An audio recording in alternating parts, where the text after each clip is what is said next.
यमग का अर्थ होता है अध्याय और यमक शब्द का अर्थ है जुड़वा। तो जैसा कि नाम से स्पष्ट है, इस वर्ग में दो दो गाथाएं एक समान है। इस वर्ग में कुल 20 गाथाएं हैं, अर्थात 10 की जोड़ी है। और इन सबों में भगवान बुद्ध की नैतिक और दार्शनिक शिक्षा दृष्टिगत होती है। मेरा श्रोतागण से आग्रह है कि वे संपूर्ण लाभ के लिए धम्मपद की कहानियों को उपन्यास की तरह नहीं पढ़ें, बल्कि उन्हें बार बार पढ़ें और उन पर चिंतन मनन करें और उन कहानियों से जो शिक्षा प्राप्त होती है उनका जीवन में अनुपालन करें।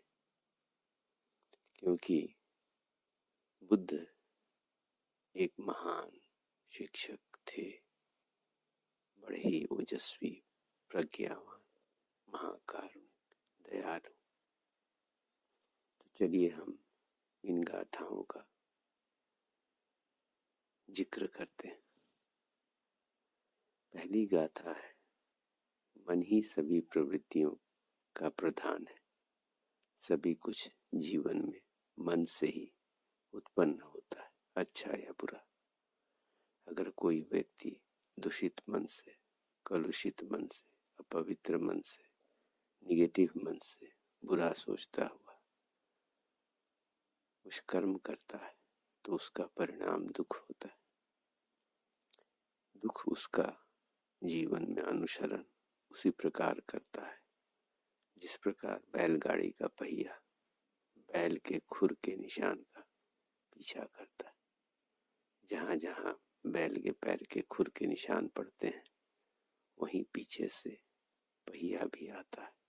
दोनों एक दूसरे का साथ कभी नहीं छोड़ते। यह कहानी चक्षुपाल भिक्षु की है जो अरहत था और एक बार बौद्ध विहार में आता है और रात्रि वेला में टहलते हुए साधना करते समय उसके पैर से बहुत सारे कीड़े मकोड़े मर जाते हैं। और अगले दिन अन्य भिक्षुगण बुद्ध से शिकायत करते हैं कि चक्षुपाल ने उन कीड़े मकोड़ों को मारकर बहुत ही हिंसा का कार्य किया था। बुद्ध उनसे पूछते हैं कि क्या उन्होंने कीड़ों को मारते हुए देखा था। वे बताते कि नहीं। तब अगर जैसे उन्होंने कीड़ों को नहीं मारते हुए देखा था उसी प्रकार चक्षुपाल ने भी अनजाने में उन कीड़ों को मारा था, इसलिए वह निर्दोष है। भिक्षुगण पूछते हैं कि चक्षुपाल जब अरहत है तो नेत्रहीन क्यों है। बुद्ध ने बताया कि अपने पूर्व जन्म में चक्षुपाल आंखों का चिकित्सक था। एक बार उसने जानबूझकर एक महिला को अंधा कर दिया था। उस महिला ने आश्वासन दिया था कि जब उसकी आंखें ठीक हो जाएंगी तो अपने बच्चों के साथ उसकी दासी हो जाएगी। उसकी आंखें ठीक भी हो रही थी, लेकिन इस भय से कि वो उसे जीवन पर्यंत गुलामी करनी होगी उसने झूठ बोल दिया। तब डॉक्टर चक्षुपाल क्रोधित होकर उसने एक ऐसी दवा दे दी जिससे उसकी आंखों की रोशनी सदा के लिए चली गई और वह अंधी हो गई। अपने इस कुकृत्य के कारण चक्षुपाल कई जन्मों तक नेत्रहीन रहा।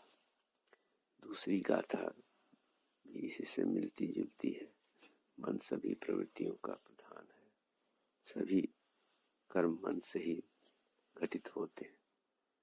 अगर कोई पवित्र मन से कोई कार्य करता है तो उसका परिणाम सुख होता है।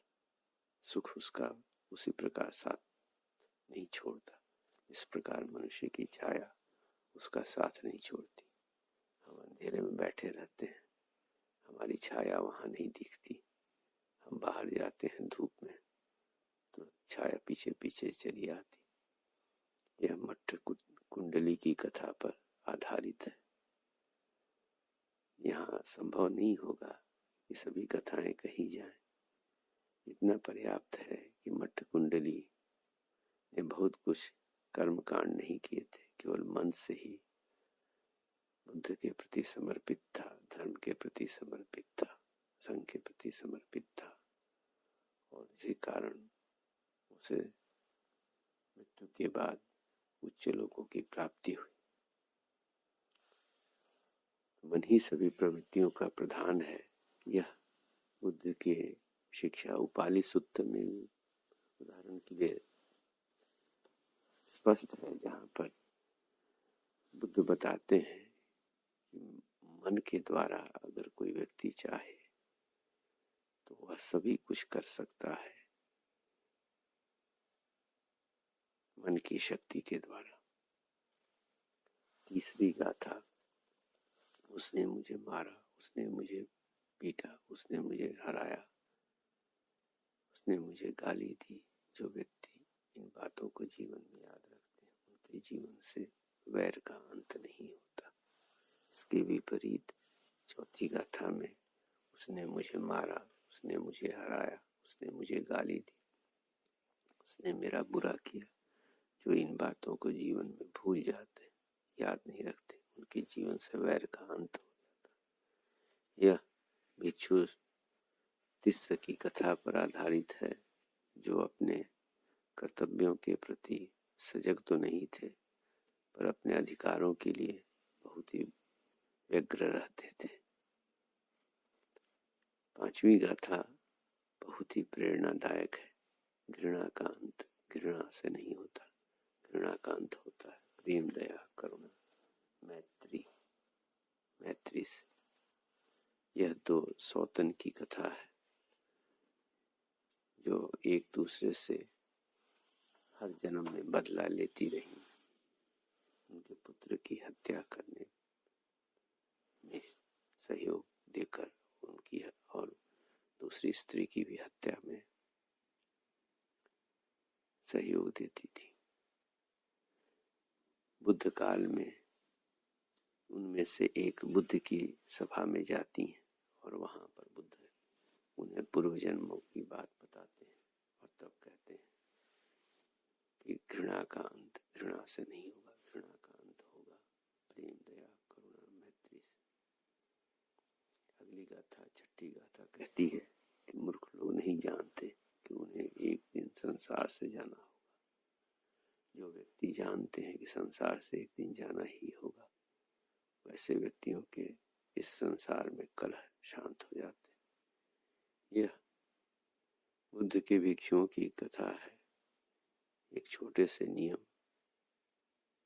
के पालन नहीं करने के कारण बुद्ध के भिक्षुओं में आपस में झगड़ा हो गया और उनके झगड़ा को समाप्त करने, कलह को समाप्त करने का और कोई उपाय न देख बुद्ध को जंगल में उपवास साधना करने जाना पड़ा। बाद में भिक्षुओं को उनकी गलती समझ में आई, उन्होंने जाकर उनसे माफी मांगी, उन्हें आने का आग्रह किया।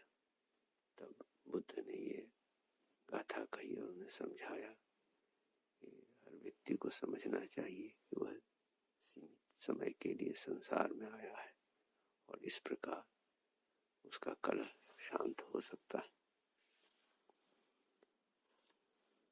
अगली गाथा महाकाल चूल्लकाल, दो भाइयों की कहानियों पर आधारित है। जो व्यक्ति काम भोग में लीन रहता है, जो अपने इंद्रियों को अपने वश में नहीं रखता है, जो अपने भोजन की सही मात्रा का जिसको जानकारी नहीं है, जो व्यक्ति आलसी है, परिश्रम नहीं करता है, ऐसे व्यक्ति को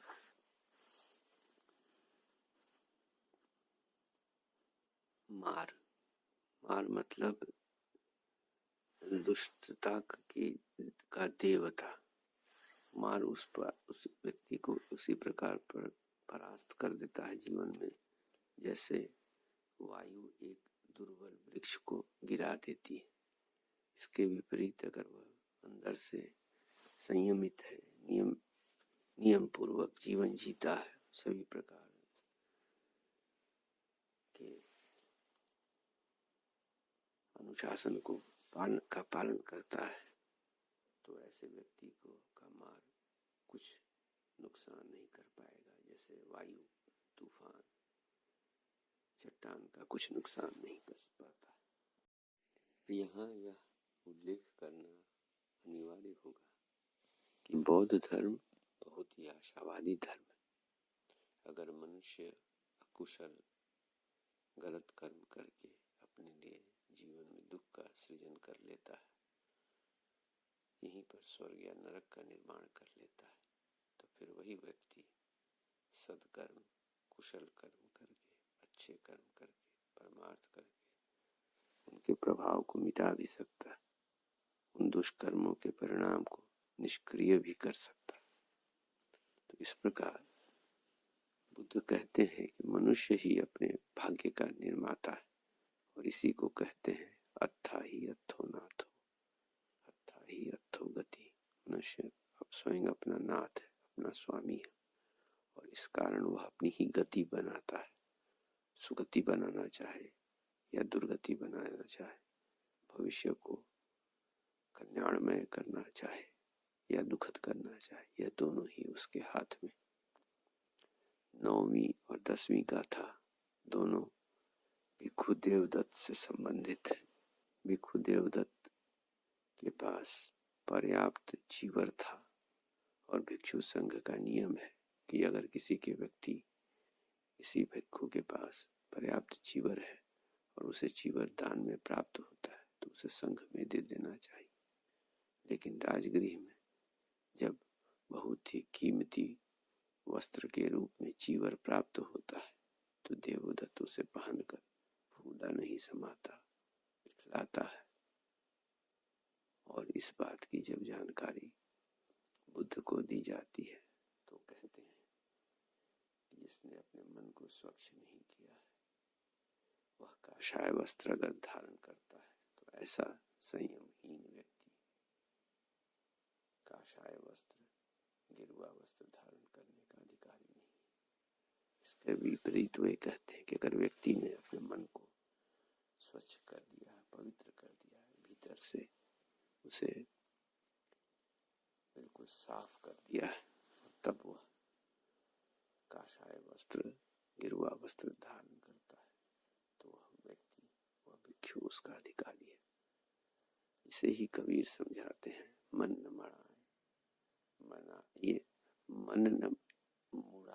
मुड़ाए जोगी, मन न रंगाए जोगी कपड़ा। मन तो रंगा नहीं और कपड़े को रंग दिया, तो सारा का सारा हिस्सा अपने अंदर के मन को रंगने की बात है, मन को पवित्र करने की बात है। और यह बुद्ध की शिक्षा का सारा तत्व है कि मन ही सब कुछ है, मन ही से सब कुछ सृजित होता है। 11वीं गाथा और 12वीं गाथा बुद्ध के दो अनन्य शिष्य सारिपुत्र और मुगलान से संबंधित है। ये दोनों राजगृह के रहने वाले हैं, और अश्वजीत जो बुद्ध के 5 प्रथम शिष्यों में एक थे, उनके साथ उनका संपर्क होता है, और उनसे एक गाथा सुनकर ये दोनों श्रोतापन को प्राप्त हो जाते हैं। मुगलान और सारिपुत्र अपने गुरु संजय के पास जाते हैं कि आप भी बुद्ध के शिष्य बन जाइए, लेकिन वह तैयार नहीं होता और अंततः मृत्यु को प्राप्त हो जाता है। यह बात जब बुद्ध को बताई जाती है, तो बुद्ध समझाते हैं कि अपनी गलत दृष्टि के कारण संजय सही चीजों को गलत और गलत चीजों को सही समझता था जीवन में। और वहीं तब वे कहते हैं, जो व्यक्ति सार को असार और असार को सार मान लेता है, जो मतलब सही है उसको गलत मान लेता है, और जो गलत है उसको सही मान लेता है। ऐसा व्यक्ति सही को नहीं देख पाएगा जीवन में। उसी प्रकार जो व्यक्ति सार को सार और असार को असार जान लेता है, उस व्यक्ति को जीवन में सार प्राप्त हो जाएगी। अर्थात व्यक्ति अगर सही को सही मानता है और गलत को गलत मानता है तो जीवन में उसको सही अवश्य प्राप्त हो जाएगा। अब यहाँ जानने की बात है कि सार क्या है, सही चीज जीवन में क्या है। इसके लिए अगर हम अष्टांग मार्ग को देखें तो वहां से स्पष्ट हो जाता है कि वहां जो बातें कही गई हैं वे जीवन के सार तत्वों को बताती हैं। उसी प्रकार सही दृष्टि होना, शील का पालन करना, प्रत्यक्ष ज्ञान की अनुभूति के लिए प्रयत्न करना, समाधि को प्राप्त करना, ध्यान में बैठना, ये सारी चीजें जीवन के लिए लाभदायक हैं, कुशल हैं, इसलिए वे सार कही जाएंगी। अगर व्यक्ति दूसरी ओर अगर व्यक्ति सांसारिक वस्तुओं के पीछे दौड़ता है, दुनिया को मृग तृष्णा की तरह दौड़कर थककर अंत में जीवन से अतृप्त चला जाता है, तो कहा जा सकता है कि वह व्यक्ति असार की तरफ ही दौड़ रहा था। एक गाने में कहा गया है, यह जीवन क्या है, माटी का खिलौना है, मिल जाए तो माटी है, जादू का खिलौना है। यह जीवन जादू का खिलौना है, मिल जाए तो माटी है, खो जाए तो सोना है। अर्थात मिल जाने का अर्थ मतलब संसार में लिप्त हो जाना, और खो जाने का अर्थ कि अंदर से संसार के प्रति वैराग्य हो जाना, अपने कर्मों को करना पर वैराग्य का हो जाना। तो इस प्रकार हमें जानना चाहिए कि व्हाट इज एसेंशियल्स, जीवन में क्या उचित है और क्या अनुचित है। यह विवेक होना चाहिए और इस विवेक से कार्य करना चाहिए। अगली गाथा बुद्ध के भाई नंद के विषय में है। उनकी शादी होने वाली है, जनपद कल्याणी उन्हें पुकारती है। जब वे बुद्ध के साथ उनका भिक्षा पात्र लेकर चले जा रहे हैं कि आप जरूर लौट कर आइएगा, क्योंकि जनपद कल्याणी से उनका विवाह होने वाला है। लेकिन नंद बुद्ध के विहार में जाकर वहां उनके शिष्य बन जाते हैं और भिक्षु बन जाते हैं, और फिर वहीं पर बुद्ध के संरक्षण में अर्हत हो जाते हैं। उनको पूरे समय जनपद कल्याणी के शब्द याद आते हैं, पर बुद्ध उनके नेतृत्व इस प्रकार करते हैं कि अंततः उन्हें ज्ञान की प्राप्ति हो जाती है और अर्हत हो ही जाते हैं। तो इन दो गाथाओं 13 और 14 में बुद्ध बताते हैं कि यदि घर की छत ठीक नहीं होती है तो उसमें वर्षा का पानी अंदर घुस आता है। उसी प्रकार अगर व्यक्ति का मन संयमित नहीं है तो फिर वर्षा का पानी जैसे घर में घुस आता है, मार उसे परास्त कर देगा, अर्थात सांसारिक वस्तुएं उसे जीवन में परास्त कर देंगी। इसके विपरीत अगली गाथा 14वीं गाथा में बुद्ध बताते हैं कि अगर घर की छत ठीक हो तो जैसे उसमें पानी नहीं घुस पाता है, वैसे ही व्यक्ति अगर संयमित है तो उसके मन में राग नहीं घुस पाएगा, मार उसका कोई नुकसान नहीं कर पाएगा। इसके बाद जो अगली दो गाथाएं आती हैं वे चंद सुक्रीक नामक एक कसाई के जीवन से संबंधित है। यह व्यक्ति सूअरों की हत्या करता था और 55 वर्षों तक यही कार्य करता रहा। उसका घर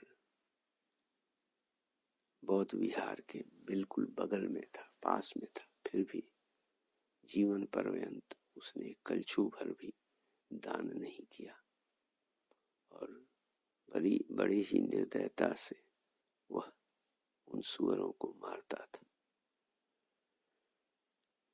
जब वह बूढ़ा हो गया और बीमार हो गया तो अति घोर कष्ट सहने लगा। जब घर के बाहर से भिक्षुगण जाते तो उसकी आवाज सूअर की तरह सुनते और बुद्ध को इस विषय में उन्होंने बताया तो बुद्ध ने बताया, कहा कि यह व्यक्ति जीवन पर्यंत यहाँ हिंसक कार्य करता रहा, गलत कार्य करता रहा, कोई भी पुण्य का कार्य नहीं किया। इस कारण यह व्यक्ति इस लोक में भी, संसार में भी इसको दुख ही दुख मिलेगा और इसके बाद जब मृत्यु को प्राप्त होगा तो परलोक में भी दोनों ही जगह उसको दुख ही दुख मिलेगा। क्योंकि जो पापी होता है, जो गलत काम करता है, दूसरों को दुख देता है, परेशान करता है, पाप शब्द हम समझते हैं, वह अपने कर्मों के कारण इसी संसार में शोकग्रस्त और पीड़ित होता है। साथ ही साथ जब शरीर को त्याग कर ऊपर लोक में जाता है तो वहां पर भी वह दुखी होता है, शोकग्रस्त होता है, पीड़ित होता है। 17वीं गाथा भिक्षु देवदत्त के विषय में। भिक्षु देवदत्त बुद्ध से बहुत जलता था, वह उनका रिश्तेदार था और हम जानते हैं कि बचपन में ही हंस को लेकर बुद्ध से उसका वाद विवाद हुआ था, जब उसने तीर चलाकर हंस को बेच दिया था और धरती पर गिरा दिया था। भिक्षु संघ में शामिल होने के बाद उसने 3 बार बुद्ध की हत्या करने की चेष्टा की और अंत में उसने संघ में फूट डलवा दी। कुछ भिक्षु उसके साथ चले गए पर अंत में सारिपुत्र और मुगलान के समझाने से वे सभी वापस चले आए। अंततः देवदत्त को लगा कि उसने पूरे जीवन गलत काम किया था। वह पश्चाताप की अग्नि में जल रहा था और उसने सोचा कि मैं चलकर महाकारुणिक बुद्ध से क्षमा प्रार्थना करता हूँ। जब वह उनसे क्षमा प्रार्थना करने जा रहा था तो रास्ते में ही उसकी मृत्यु हो गई। उसका जीवन बड़ा ही दुखदायी रहा। तो उसके कहानी के संदर्भ में बुद्ध कहते हैं कि जो व्यक्ति पापी होता है वह सदैव यही सोचता रहता है कि मैंने पाप किया है और इस बात को सोचकर वह दुखी होता रहता है।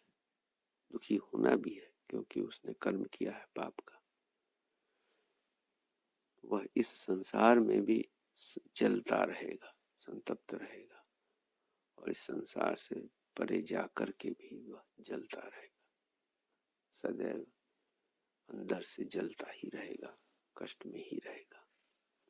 18वीं गाथा इसके विपरीत, जो व्यक्ति पुण्य का कार्य करता है, जीवन पर्यंत अच्छे मोती जीवन से चुनता है, वह जब तक इस संसार में रहेगा आनंदित रहेगा, सुखमय रहेगा और जब शरीर त्याग कर शरीर से परे परलोक में जाएगा तो वहां पर भी वह सदैव यही सोचता रहेगा कि मैंने पुण्य किया है और इस कारण उसे सद्गति प्राप्त होगी, वह आनंदित होता रहेगा, वहां भी प्रसन्न रहेगा। अर्थात पुण्य करने वाला व्यक्ति इस लोक में भी आनंदित होता है और इस लोक से परे भी आनंदित होता है। यह कहानी अनाथ पिंडक की पुत्री सुमना की है। सुमना बहुत ही पुण्यवान पुत्री थी। वह पिता के धर्म के कार्यों में हाथ बटाया करती थी, लेकिन वह एक बार बीमार हुई और दुनिया से चल बसी। संसार त्यागने के पूर्व जब अनाथ पिंडक उसके पिता उससे मिलने गए, जो बहुत ही बड़ा धनवान पर दयावान व्यक्ति था और बुद्ध को उसके समान दानी कोई दिखता नहीं है बुद्ध काल में। जब अनाथ पिंडक अपनी पुत्री से मिलने जाता है तो वह उसे भाई कहकर संबोधित करती है। जब वह शरीर त्याग देती है तो अनाथ पिंडक बहुत दुखी है। जाकर बुद्ध से कहता है कि लगता है कि मेरी पुत्री ने शरीर त्यागने से पूर्व अपनी मानसिक अवस्था खो दी थी। बुद्ध उसे समझाते हैं कि ऐसी बात नहीं है, उसने मानसिक अवस्था नहीं खोई थी, चूंकि वह तुमसे अध्यात्म के सीढ़ी पर तुमसे अधिक आगे चली गई थी, इसलिए उसने तुम्हें उस नाते भाई कहकर संबोधित किया। तुम सिर्फ श्रोतापन हो, पहले स्टेज पर हो, लेकिन वह सकृदागामी थी, वह दूसरे स्टेज पर थी। इसलिए अगर उसने तुम्हें भाई कहकर संबोधित किया तो तुम्हें प्रसन्न होना चाहिए, तुम्हें दुखी नहीं होना चाहिए। 19वीं और 20वीं गाथा दो मित्र भिक्षुओं की है। दोनों जंगल में जाते हैं साधना करने। एक भिक्षु केवल पुस्तकों का अध्ययन करता है, साधना को पर ध्यान नहीं देता। दूसरा भिक्षु सोचता है कि मैंने अधिक उम्र में प्रवज्ञा धारण किया है, मुझसे तो शास्त्रों का अध्ययन नहीं हो पाएगा, मैं कंठस्थ नहीं कर पाऊंगा। तो अपना ध्यान विपश्यना पर केंद्रित करता है, ध्यान साधना करता है और उसी में लीन रहता है पूरी तन्मयता के साथ। और इस प्रकार वह आध्यात्मिक दृष्टि से आगे बढ़ता जाता है। दोनों कुछ समय के बाद जब वापस आते हैं और भिक्षु बुद्ध के सम्मुख बैठे हैं तो बुद्ध उनसे पूछते हैं कि उनका कैसा रहा। तो जो शास्त्रों का अध्ययन किया है भिक्षु, वह दूसरे भिक्षु को नीचा दिखाने के लिए उससे उन पुस्तकों के विषय में, शास्त्रों के विषय में कुछ प्रश्न कर देता है। बुद्ध उसकी मंशा समझ जाते हैं और वे ऐसे प्रश्नों को करते हैं जो सिर्फ अनुभव पर आधारित है। तो शास्त्रों का ज्ञाता वाला भिक्षु उनका उत्तर नहीं दे पाता, लेकिन जिसने विपश्यना की है वह उनका उत्तर दे देता है। तब बुद्ध समझाते हैं कि शास्त्रों का अध्ययन कितना भी कर ले, लेकिन वह अगर जीवन में उन्हें उतारता नहीं है तो वह वैसे व्यक्ति की तरह है जो दूसरों की गायें देखता है, उसे गाय चराने का ही सिर्फ अधिकार है, दूध दही मक्खन मलाई छाछ कुछ नहीं मिलेगा। इसके विपरीत अगर व्यक्ति शास्त्रों का अध्ययन तो करता है पर उन्हें जीवन कम ही अध्ययन करता है पर उन्हें जीवन में उतारता है, तो वह वैसे व्यक्ति की तरह है जो स्वयं उन गायों का मालिक है, उसे दूध दही मक्खन मलाई सब कुछ प्राप्त होगा। तो इस प्रकार बुद्ध सदैव अभ्यास करने पर जोर देते हैं, अपनी शिक्षा को जीवन में उतारने की बात कहते हैं। और आगे हम देखेंगे पुष्प वर्ग में भी इसका उदाहरण आता है कि किस प्रकार बुद्ध बताते हैं कि फूल दो प्रकार के होते हैं। एक देखने में केवल खूबसूरत होते हैं, खुशबू नहीं होती, और दूसरे वैसे होते हैं जो देखने में खूबसूरत भी हैं लेकिन उनमें खुशबू भी है। तो अगर व्यक्ति जीवन में बहुत अच्छी अच्छी बातें सुनता है, अध्ययन करता है और उन पर चिंतन मनन करके उनका आचरण नहीं करता, जीवन में उन्हें नहीं उतारता, तो वैसे फूलों की तरह है जो सिर्फ देखने में खूबसूरत है, उनमें खुशबू नहीं है।